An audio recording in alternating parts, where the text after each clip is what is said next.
Hello and welcome, all my esteemed colleagues and fellow homeopaths. I'm Dr. Nikki, and it's truly an honor as I embark on this exciting journey of presenting my first YouTube lecture. So, as you know, that we were conducting the series on neuropsychiatric essence of polychrist remedies, where we saw in depth all the 20 polychrist remedies, and Thuja being the last and the 21st polychrist remedy of the series. So, in this lecture, we are going to uncover layer by layer different aspect of Thuja personality and understanding the mind-body connection of Thuja. So, we will also understand classical presentation of Thuja in the clinic and its use in classical homeopathic practice. So, let's start the lecture today. I'll be sharing my screen. This is the presentation of Thuja that I have prepared. So, to begin with, I would first want to introduce you to the great author from whose book I have documented all the materials of my neuropsychiatric series. In my experience with homeopathy till now, I always wanted to know the why of symptoms. So I stumbled upon this book, that is Catherine Coulter, and I did a bit of study about her origin and how she got into homeopathy. So, as you can see, this is Catherine Coulter, and she dedicated her life to homeopathy.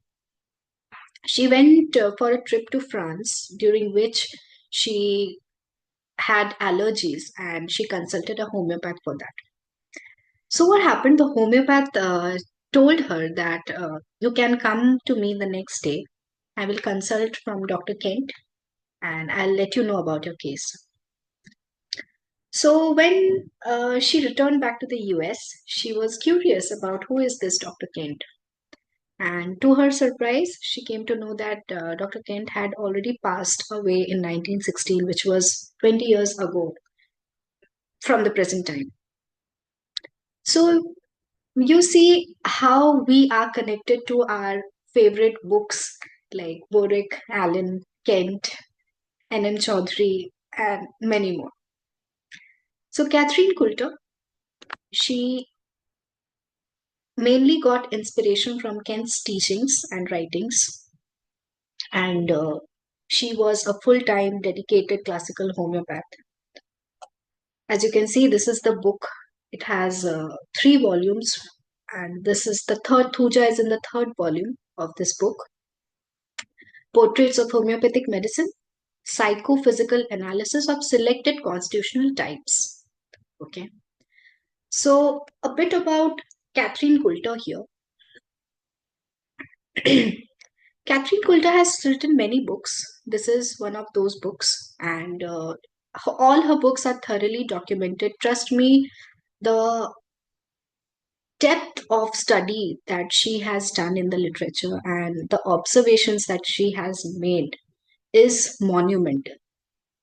And to our surprise, homeopaths who are interested in understanding the why of symptoms, they should read this book because we get to know the physical symptoms from all the other books that we have.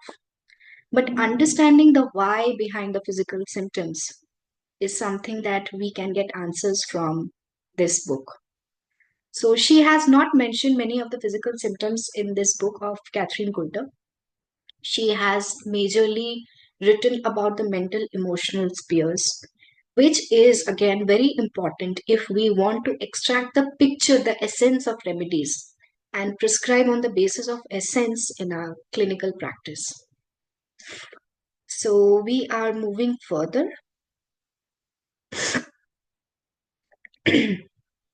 So here I have written that we generally read in depth about the physical generals. Thuja. Now we are coming to Thuja, which I said is in the third volume of Catherine Coulter. It's very, very lengthy written there. I have just simplified it mainly to understand where do the physical symptoms come from. So, since the time I read about Thuja, I was always wondered where do the physical symptoms come from? Like Thuja feels as if Thuja is made of glass. Thuja feels as if the body and the soul is separated, and Thuja cannot say that which part belongs to their own. Okay, they feel that a person is behind her. They can see dead person. One common symptom of Thuja, which is very common, not common in clinical practice, but we read about it most often, is feeling sensation of a live animal in abdomen. Okay, so I wanted to know, and from this lecture, you will be able to understand where do the physical symptoms, these physical symptoms, where do they have their origin in Thuja personality?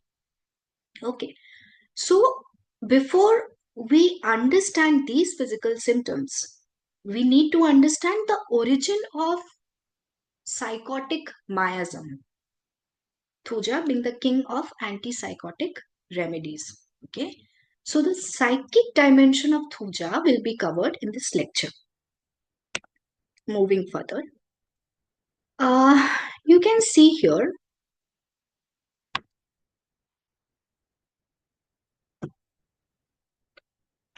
See this image. What do you see? Since this is not a live lecture, I am interpreting this for you.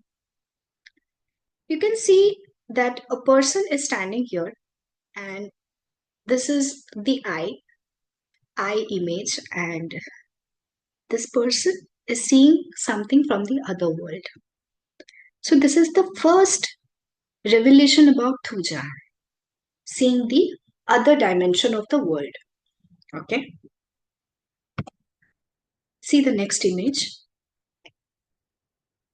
A person, you can see the cosmos here, the representation of the cosmos, and the body is here on the bed, and the soul is above the body, that is in the cosmos, in the sky. Okay.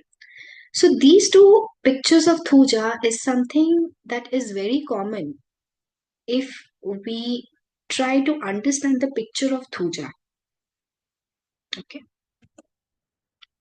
So these are the most common clinical indications of Thuja. I mean, from the clinical cases from where you can get into the core of the person. Okay. And most often what happens is if a patient comes and they come with these kind of symptoms, all that I have written, skin affections, urinary affections, post-vaccination complaints, musculoskeletal complaints, we often prescribe the most indicated remedy because Thuja is a very, very, very deep acting remedy. And if you are prescribing it on the mental plane, on the basis of the mental plane, it is not possible to get Thuja in the first, in the first prescription. The reason? Because Thuja is already secretive. We know that. Definitely, we are not going to get that in the first consultation. But if we know the history, if we know the origin of the symptoms, then we can somewhere reach to Thuja. Okay. So skin infections, as you can see, warts, moles, condylomata, corns, polyps, tumors, ganglion. Genitourinary affections is very common in Thuja. You can see these all: profuse leukorrhea, balanitis, prostatitis, urethritis. Okay, post-vaccination complaints. Never been well since vaccination, NBWS vaccination. Okay, atrophy of the vaccinated part. If there is a case of alopecia post-vaccination, and most importantly, cases of autistic children, which I'll be discussing in the next slides also. Why is autistic children there here in post-vaccination complaints?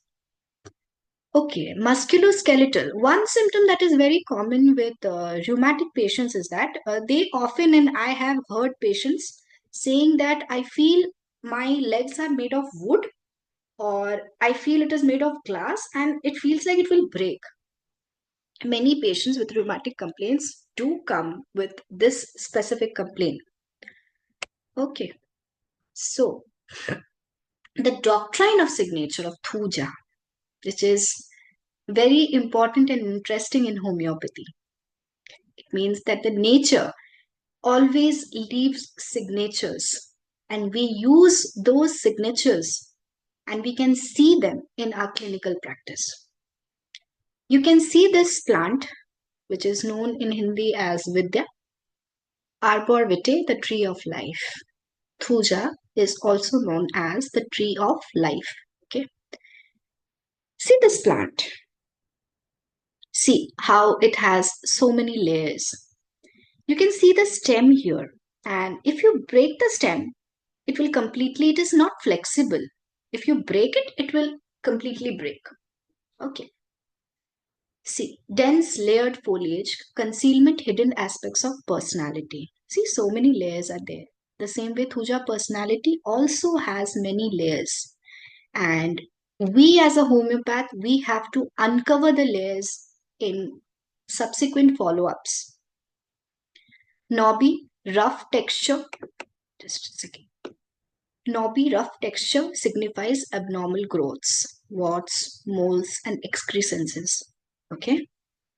Grows in adverse habitat, inflexible, rigid, which is seen in Thuja personalities, known as the tree of life. The resin being used for purification and detoxification indicates its role in as a leading antipsychotic, where there is a layer of gonorial miasm. I'll be covering the gonorial miasm and antipsychotic origin of Thuja in big detail in the next slides. Okay. So this was the doctrine of signature. Moving further, in the discussion of Thuja, we are going to discuss three important topics. One is the spiritual awakening in the psychic dimension of Thuja, which is represented by this first diagram. The second is the Mona Lisa painting, which will be discussed in detail. And we supposedly think that Leonardo da Vinci was a Thuja personality. So, taking examples from his life, his behavior, his style of art, we are going to compare it with a Thuja personality. And the third one is theme of depression in Thuja. As you can see, so many layers are there. Okay, the person is represented in black, showing the secretive nature of Thuja personality. Right? Okay. So Gonorial's imprint, birth of Thuja's mind.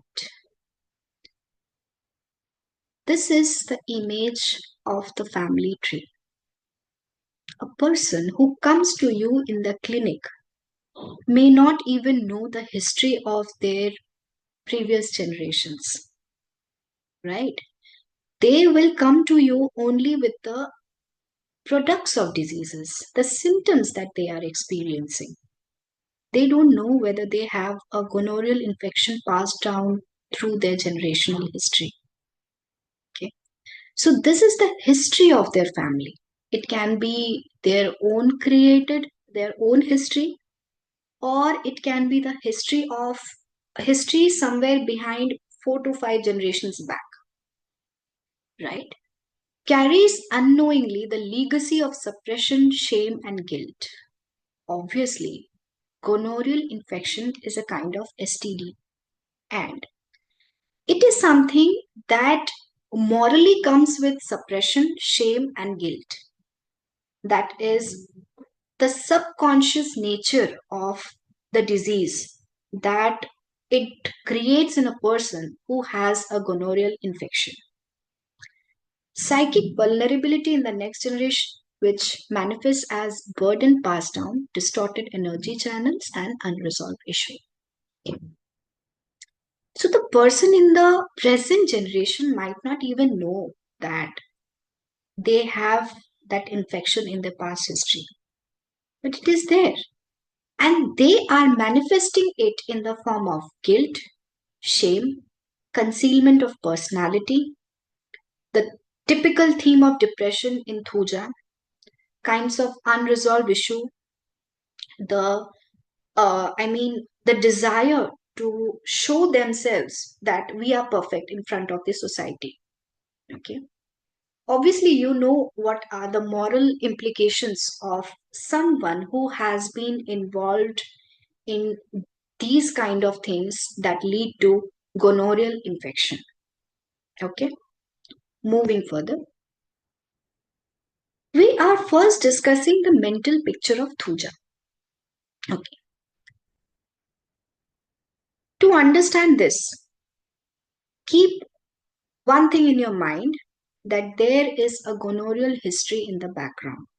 It can be anything, but they are carrying the guilt of shame, they are hiding things, and they have certain, concealment in the layers, and sometimes they don't even know. Okay.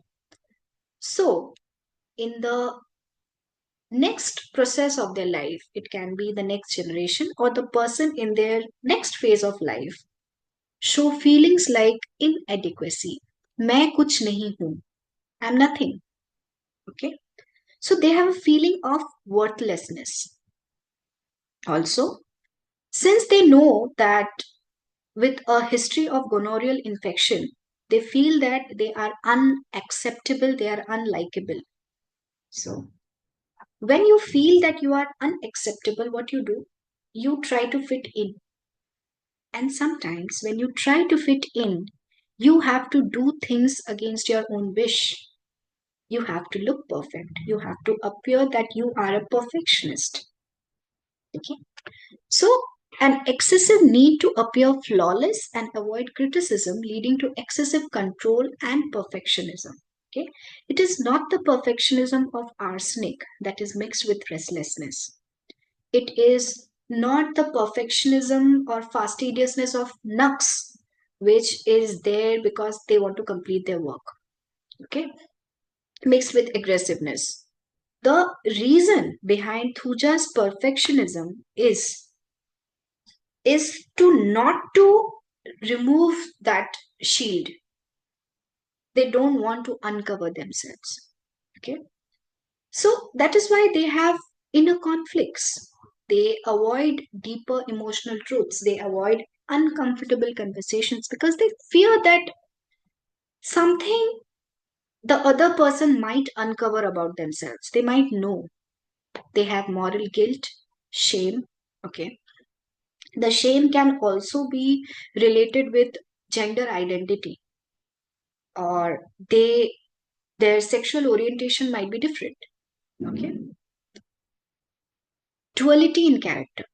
Obviously, from inside they are something else and they are pretending to be something else. So they have a state of duality, self sabotage, because they are feeling hopeless and they constantly self sabotage themselves. They are vulnerable, they are fragile. The reason that they feel as if they are made of glass, because they are vulnerable. Okay. Puja can apparently appear beautiful like carcinosin natramune. They can appear fastidious and perfectionist like arsenic or nux. They have a touchy pride like that of arsenic, nux, lyco, and sulfur. Also, they can be sensitive like natrum mure and staph, and they can resemble natrum mure to a great extent. Thuja person, when they come to the clinic, often you will have a apparent impression that the person is natrum mure, because most often the kind of complaints that natrum mure have is similar to that of Thuja. Their inclination towards spirituality and clairvoyance can indicate lechesis, anacardium, phosphorus. Okay.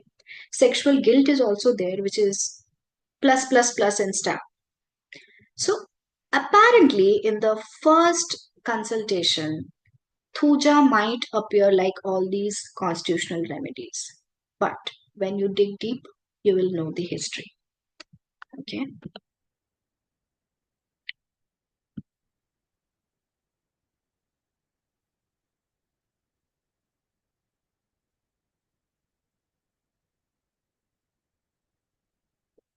Understanding Thuja's spiritual awakening.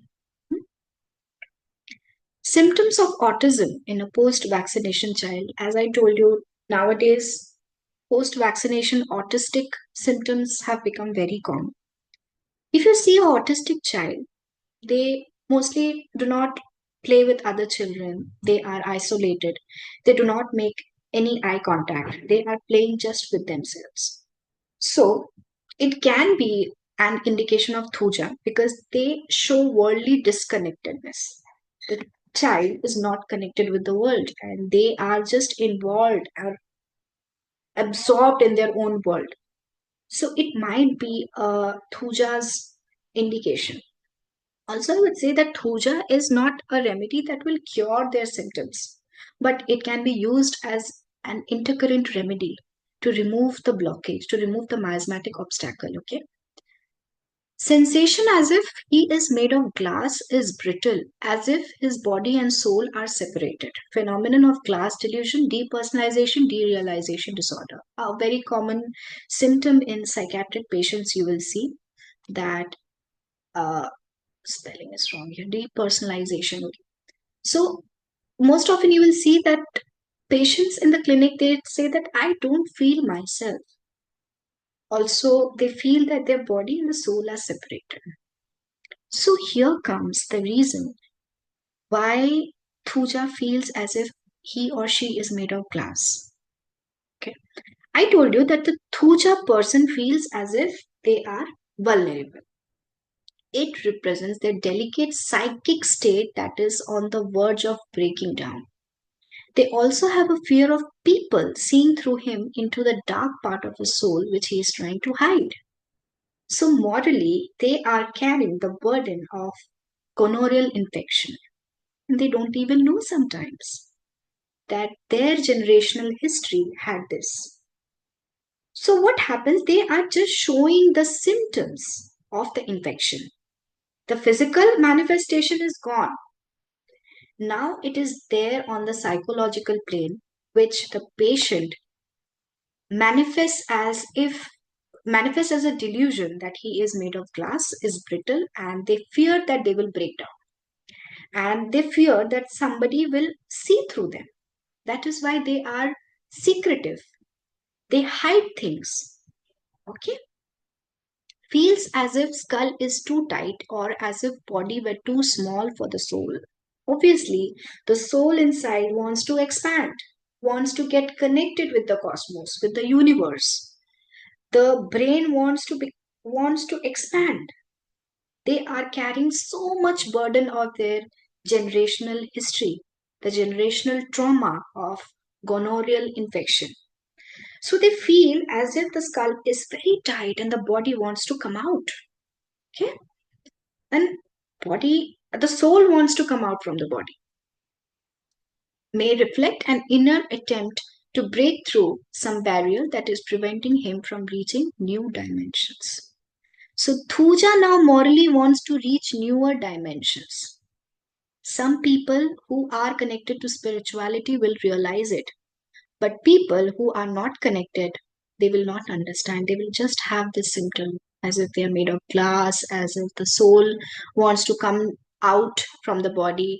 They will feel that a person is there beside them. They can see dead people in their dreams. They can also have visual hallucinations also. Feels as if a person is beside her, sees dead people as if something alive in the abdomen, symbolizes heightened sensitivity. So their sense organs are very, very active. And it denotes that their higher consciousness is activated and it wants to expand itself. Feeling of something alive in the abdomen may indicate activation of solar plexus. Okay. Renaissance unveiled the birth of psychotic miasm. So here we are tracing back to the Renaissance era, where we are supposedly thinking that the psychotic miasm might have come from there. But these activities started during the urbanization period a lot. Okay. So it was probably during that time that there was multiple affairs, the transmission of gonorrheal infection, and because of which psoric individuals carried tainted psychotic miasms. Okay. So going back to the PPT, gonorrhea was a well known venereal disease during the Renaissance period. It was widespread due to increased urbanization, social mobility, and changing sexual behaviors. There was polygamy, there was multiple affairs, there was a lot of social mobility because of easy mode of transport. Okay, urbanization, people were becoming modern, they were becoming flexible, and they tried to adopt new methods. The infection caused discomfort and visible symptoms like urethral discharge and inflammation, making it a recognized public health concern. So, it was during this period that these activities started and it led to the spread of the disease. Also, because the population was increasing rapidly during that time, what happened that health and hygiene were also compromised. So, sanitation was not proper, wars was also there, so soldiers and sailors were vulnerable and they also contracted them, and started spreading the infection. Okay, so you can see the images here also, and if you go back to the Renaissance period, if you study about it, you will know that how modernity shaped the classical thoughts and how everything happened. Okay, now this is a very interesting aspect of our PPT, or the understanding of Thuja. This is the picture of Leonardo da Vinci, the great painter that we know, and the genius behind Mona Lisa's portrait. Okay, so we can think that Leonardo was a Thuja personality. If you read about his medical history, if you read about his habits, his behavior, a lot of things do resemble a Thuja constitutional personality. He was an artist and inventor. Some scholars also speculate that he might have dyslexia. If you see his manuscripts, his original writing, uh, it can be another reason that he wanted to conceal things and he didn't want everybody to read. But the type of letters that he wrote in the manuscripts might indicate that he had dyslexia. He also might have ADHD because he started multiple projects, but he did not complete them on time. Because Thuja people, as you know, they have an overburden of ideas. A lot of ideas get crowded in their mind, and as a result of which, they are not able to complete their projects. So somewhere Leonardo also showed this trait of ADHD. ADHD people also have a very strong affinity towards particular subjects.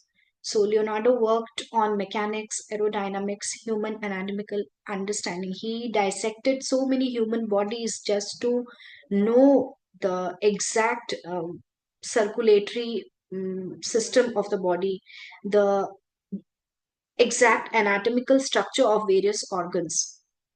He suffered motor impairment, but continued to sketch and write. Okay, he supposedly had a paralysis of his right hand, but he rose like a phoenix, just like a Thuja personality, which is the tree of life, and he mastered sketching and writing with his left hand. Leonardo's textbooks reveal intense self reflection, perfectionism, and occasional signs of melancholy. He also had depression, which is not common, not very uncommon, I would say, not very uncommon with artists.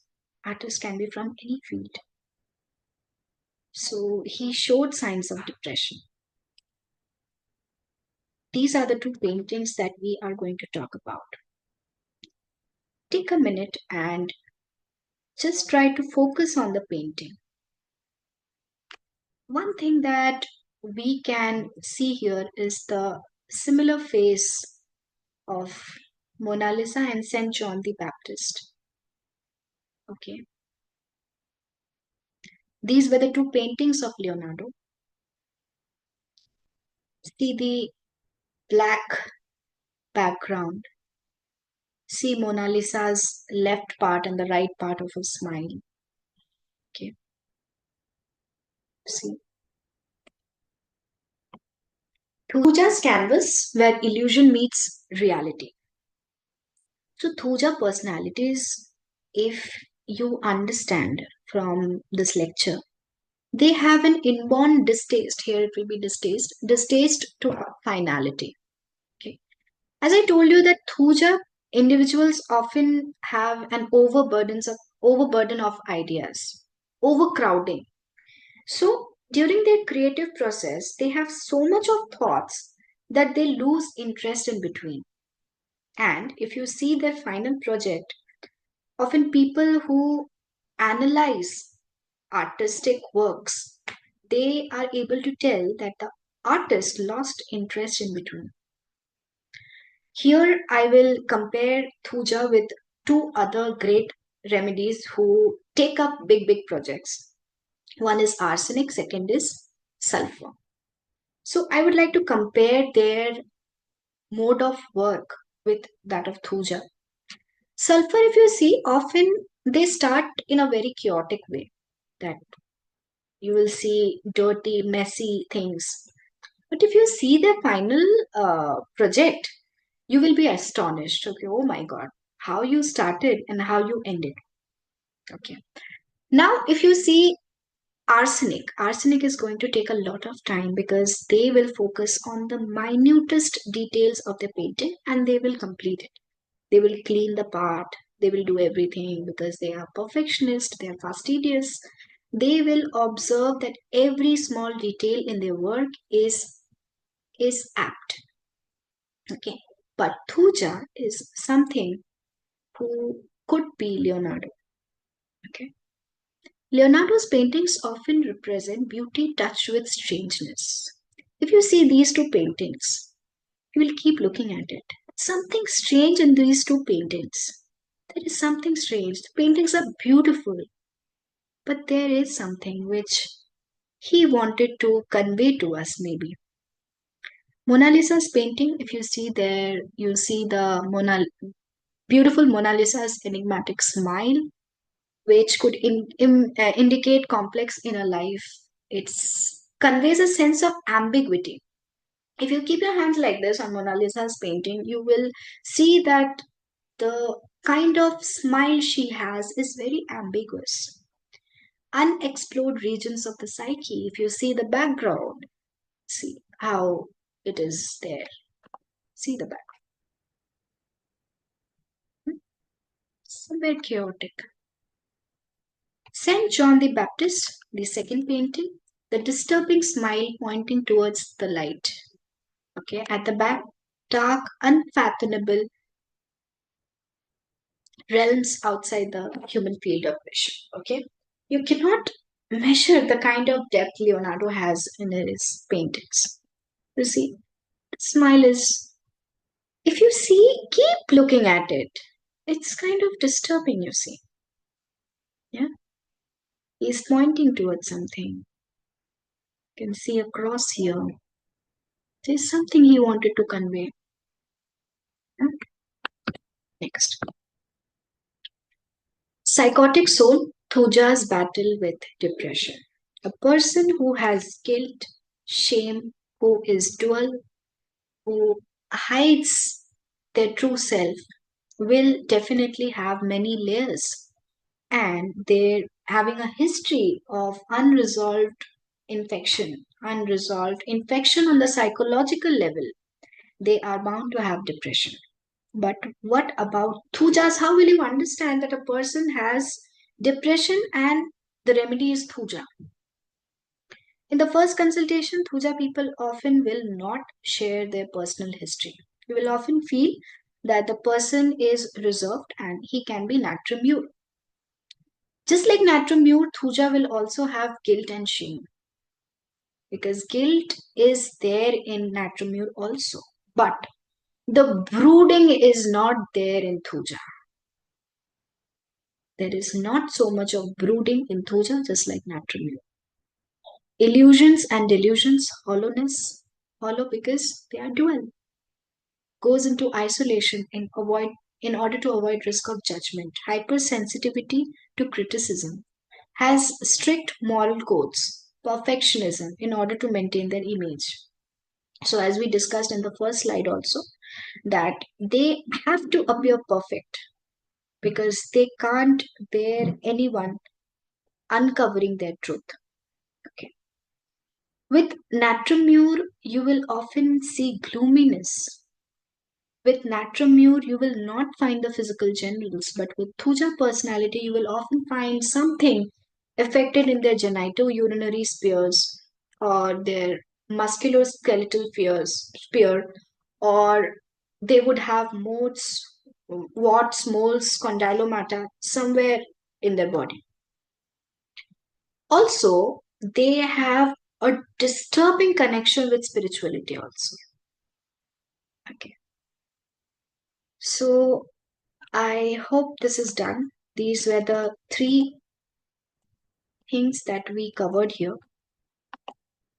We'll just go through once what we understood from Thuja. So we understood why Thuja has these physical symptoms as if made of glass because they are fragile, as if body divided into two parts, okay, as if there is something alive in the abdomen, the activation of the solar plexus. Okay. Now you know why Thuja has an awakened spiritual sense. Sometimes people don't even realize it until they get into something connected with spirituality.